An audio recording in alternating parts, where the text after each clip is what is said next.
Bismillahirrahmanirrahim. Class 5th, subject English, unit number 7 and lesson number 2. Okay dear students, हमने lesson number 7 के unit number 7 का जो है तो लेसन नंबर 1 जो है तो उसका हम कर चुके हैं. फर्स्ट पेज की रीडिंग एंड ट्रांसलेशन हम इसकी कर चुके हैं. अभी हम इसके सेकंड यूनिट की रीडिंग और ट्रांसलेशन करेंगे. He was given an egg to break using only his thumb and index finger. Index finger का मतलब होता है शहादत की उंगली. ठीक है, तो उसे दूसरा जो चैलेंज दिया गया वो ये था कि उसने अपनी शहादत की उंगली और अंगूठे के साथ जो है उस अंडे को तोड़ना है. विथ ऑल हिज एफर्ट, अपनी तमाम तर कोशिश के बावजूद, ही ट्राइड एंड ट्राइड, उसने कोशिश करता रहा और करता रहा. बट अलास, लेकिन कोई फायदा ना हुआ. He failed and the egg remained uncracked, वो इसमें नाकाम हो गया और अंडा उससे नहीं टूटा. अशेम्ड एंड एंग्री, वो शर्मिंदा भी हुआ और गुस्से में भी. द बुली क्राइड, वो चिल्लाया. आई हैव बीन चीटेड, मेरे साथ धोखा हुआ है. There is something wrong with the string and the egg, यहाँ इस रस्सी और अंडे में जो है तो कुछ गड़बड़ है. टू prove him wrong, और उसको गलत साबित करने के लिए the townsfolk untied the book, straightened the string and smashed the egg into bits. और उसको जो है तो उसके सामने उसको गलत साबित करने के लिए गांव वालों ने क्या हुआ कि उस रस्सी को, उस बुक को खोला और उस रस्सी को सीधा किया और अंडा जो है उसको भी तोड़ दिया. His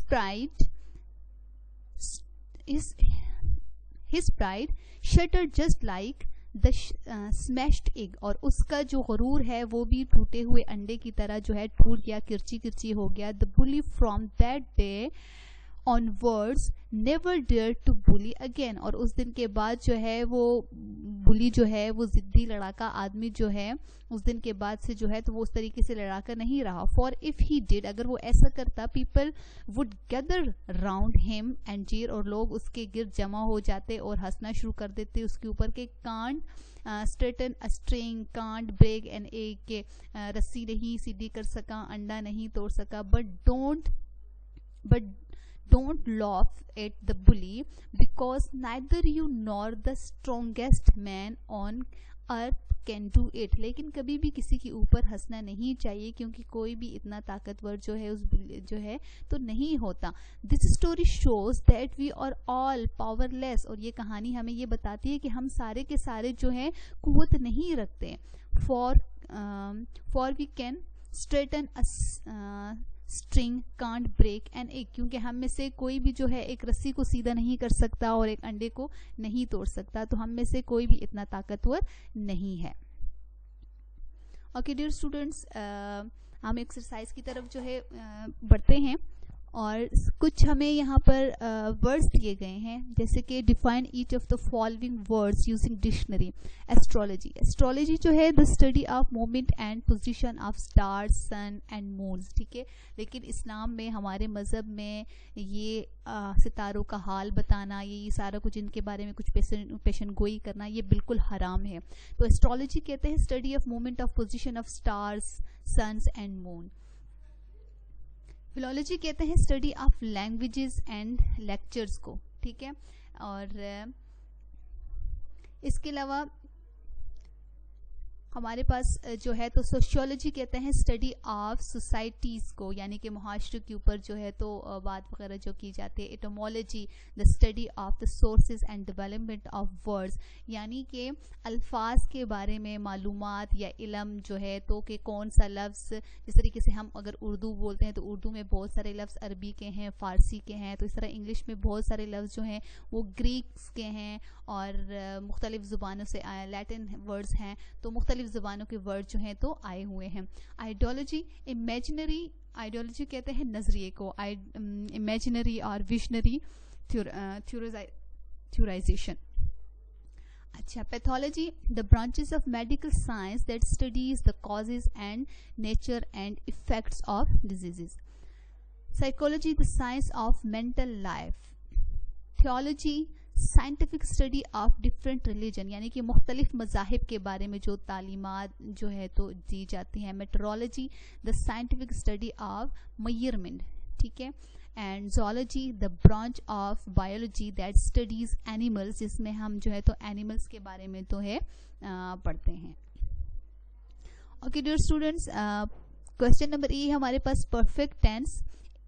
तो perfect tense indicate that something has been done और समथिंग इज ओवर, यानी कि कोई भी ऐसा काम जो है जो हो चुका है, कंप्लीट हो गया है, मुकम्मल हो चुका है, वो परफेक्ट है. ठीक है, तो हमारे पास है प्रेजेंट परफेक्ट, पास्ट परफेक्ट और फ्यूचर परफेक्ट. तो रूल इसमें हमारे पास प्रेजेंट परफेक्ट में हैव और हैज प्लस वर्ब की थर्ड फॉर्म हम यूज करते हैं. पास्ट परफेक्ट में हैड प्लस वर्ब की third form. And future perfect में हम will have, shall have plus verb की थर्ड फॉर्म में इस्तेमाल करते हैं हम. सो अब हम देखते हैं कि we have completed our exercise. Present perfect में हम कहते हैं कि we have completed our exercise. Past में we had completed our exercise. And future we shall have completed our exercise. He has eaten the sandwich. Past में he had eaten the sandwich. And future he will have eaten the sandwich. Present perfect, I have done the homework. Past perfect, I had done the homework. And future perfect, I shall have done the homework. I have finished the cleaning. I had finished the cleaning. I shall have finished the cleaning. He has got my book. He had got my book and he will. और present perfect tense, he has got my book. Past, he had got my book. And future, he will have got my book. Okay dear students, do you know speaking metaphorically, कुछ चीज़ें ऐसी होती है कि हम लोग उनको मिसालों में जो है तो हम बात करके किसी भी जुमले में तो उसको हम बता देते हैं. मतलब बात करना हम कुछ चाह रहे होते हैं लेकिन मिसाल हम कुछ ऐसी देते हैं कि उस मिसाल के अंदर ही हमारी जो है बात का मतलब होता है. डायरेक्टली हम उस बात की वजाहत नहीं कर रहे होते.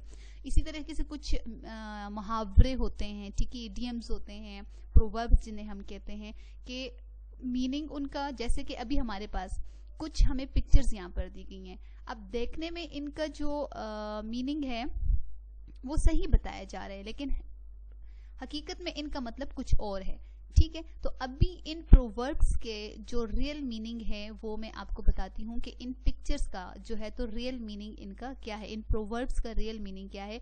पिक्चर में जो दिखाया जा रहा है उसके नीचे जो लिखा है वो बिल्कुल ठीक है लेकिन एग्जैक्ट मीनिंग इनका कुछ और है. जैसे कि गेट एन आरफुल, इसका मतलब है to receive a lengthy lecture. ठीक है, keep nose to grand stone, तो इसका मतलब है to work really hard. Foot the bill, to pay for something, यानी कि किसी एक्सपेंसिव चीज का जो है तो उसको पे करना, टोटल करना, फिर एंड में जिस तरीके से हम करते हैं वो. अंडर समवन्स थम्स, इसका मतलब है completely under in someone's influence and control. A bird in hand, तो कोई ऐसी चीज जो आपके हाथ में है वो बेहतर है बजाय उस चीज के जो आपके हाथ में नहीं है. तो something which you have in your control and you should not lose that thing for gaining something else. On the edge मतलब क्राइसिस में होना, किसी मुश्किल में होना. In a danger position.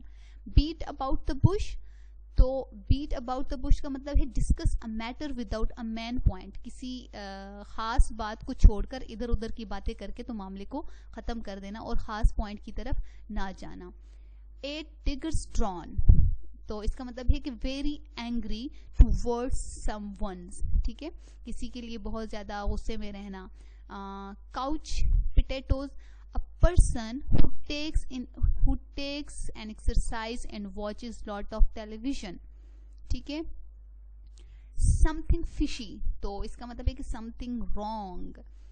Recipe for disaster, something which is going to unpleasantly, यानी कि जो बहुत ही किसी चीज का जो है तो खराब किस्म का जो है एंड होने जा रहा है, इख्तिताम होने जा रहा है, तो recipe for disaster. Do you no the classes into which words are divided according to their grammar, such as noun, verb, adjective, etc., are called parts of speech. ठीक है। तो पार्ट्स ऑफ स्पीच में हमारे पास total जो है तो 8 part of speech है।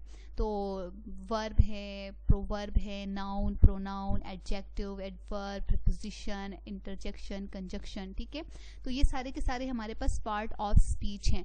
Right in the spaces the right part of speech described. तो मॉडिफाइज अ नाउन, तो ये क्या है,